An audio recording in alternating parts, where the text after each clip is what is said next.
ternyata dia sudah keterima di PTB. Dan ketika dia keterima di PTB ini, ternyata visa di PTA itu jadi ya teman-teman. Nah, jadi itu kan problem ya teman-teman. Nah, terus bagaimana sih cara mengatasi masalah seperti ini? Kenapa visanya lama? Itu silakan tanya aja ke TSK teman-teman. Kalau TSK teman-teman itu kerjanya benar, pasti dia akan memberikan penjelasan yang mudah dipahami seperti itu. Action, minasan konnichiwa, pau desu. Oke guys, di video kali ini gue akan sedikit cerita ya, atau berbagi pengalaman ya kepada teman-teman. Ya, seperti biasa, ini bukan pengalaman gue, tapi pengalaman teman-teman kita yang curhat ke gue, seperti itu ya. Nah, jadi ini masalah visa dan pekerjaan ya teman-teman. Jadi ada seorang teman kita, dia itu sedang bekerja di Jepang, udah di Jepang nih posisinya. Jadi ingin pindah kerja, anggaplah dia ingin bekerja ke perusahaan A ya, seperti itu teman-teman.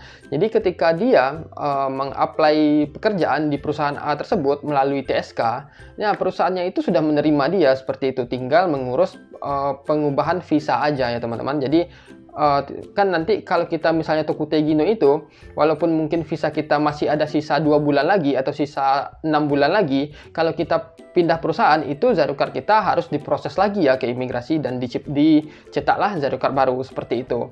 Nah, biasanya ya untuk proses perpindahan visa itu memang proses Zarukar yang baru itu memang memakan waktu. Ada yang memakan waktu 1 bulan, ada yang memakan waktu sampai 2 bulan seperti itu ya teman-teman. Biasanya sih maksimal 2 bulan biasanya ya. Kadang yang paling cepat itu ada 2 minggu ya, tergantung TSK-nya, apakah TSK-nya gercep seperti itu, dan juga tergantung imigrasinya, apakah imigrasinya tidak sibuk. Kalau misalnya imigrasinya sibuk, mungkin proses visanya jadi jauh lebih panjang seperti itu ya teman-teman. Nah, tetapi masalahnya itu adalah ketika kita sudah dapat pekerjaan baru, udah dapat naite, udah dapat kontrak, visa udah dipegang TSK atau udah dipegang Kumiai untuk proses pembaruan, ternyata proses perpanjangannya itu lama, anggaplah 1,5 bulan seperti itu kan, hampir 2 bulan. Ya mungkin bagi teman-teman yang mungkin pindah ke suatu perusahaan, kadang ada yang tidak bisa langsung bekerja seperti itu kan. Nah, sehingga membuat teman-teman itu harus nganggur dulu misalnya seperti itu. Nah, jadi teman kita ini karena dia itu mungkin ngerasa ya cukup lama menunggu proses pergantian visanya, jadi mungkin dia tidak sabar karena mungkin uangnya sudah kurang gitu kan, udah lama nganggur, pengen kerja, ya macam-macam lah alasannya seperti itu. Jadi dia memutuskan untuk ingin membatalkan visa yang sudah diajukan oleh TSK yang di PTA ini, karena dia ingin mencari pekerjaan di PTB seperti itu ya.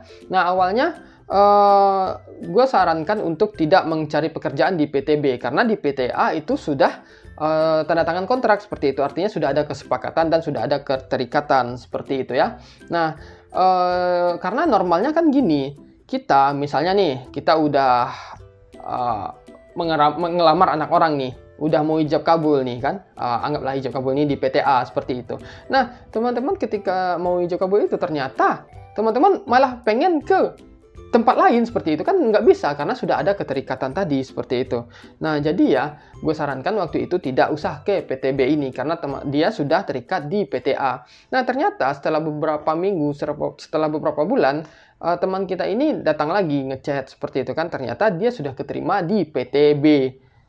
Dan ketika dia keterima di PTB ini, ternyata visa di PTA itu jadi ya teman-teman. Nah, jadi itu kan problem ya teman-teman.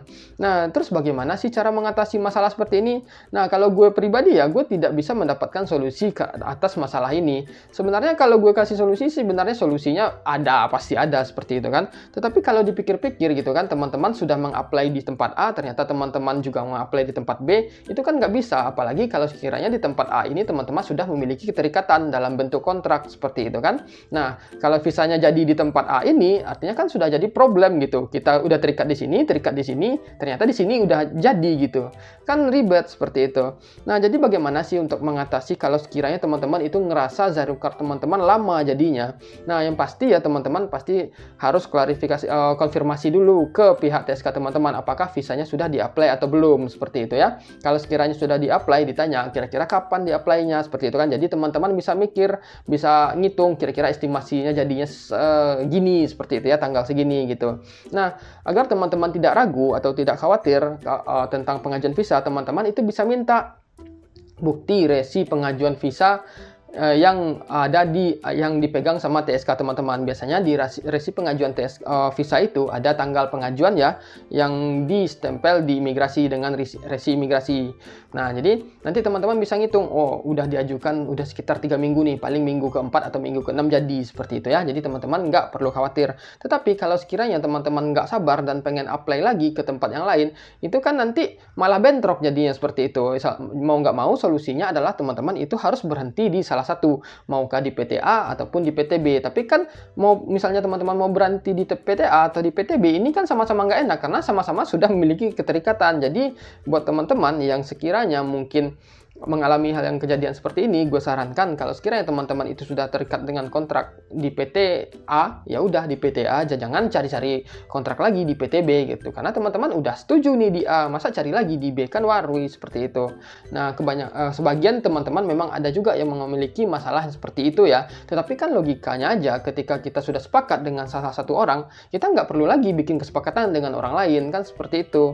Nah, jadi lebih kurang seperti itu ya. Kalau sekiranya teman-teman misalnya memiliki keraguan atau pertanyaan ya, silakan hubungi TSK teman-teman tentang visa, tentang pekerjaan seperti itu ya. Apakah ini visanya kok lama jadinya seperti itu? Kenapa visanya lama? Itu silakan tanya aja ke TSK teman-teman. Kalau TSK teman-teman itu kerjanya benar, pasti dia akan memberikan penjelasan yang mudah dipahami seperti itu. Nah, jadi saran gue ya buat teman-teman ya, kalau sekiranya teman-teman sekarang sedang menunggu proses untuk pindah kerja, kalau teman-teman udah dapat kontrak, jangan coba-coba cari yang lain karena nanti yang ribet juga teman sendiri seperti itu. Nah, jadi lebih kurang seperti itu ya informasi dari pengalaman yang gue dapatkan ya dari salah satu teman kita. Kalau sekiranya teman-teman masih punya pertanyaan, silahkan tulis di komen, gue bakal jawab sebisa mungkin. Dan sampai ketemu di video berikutnya. Cut!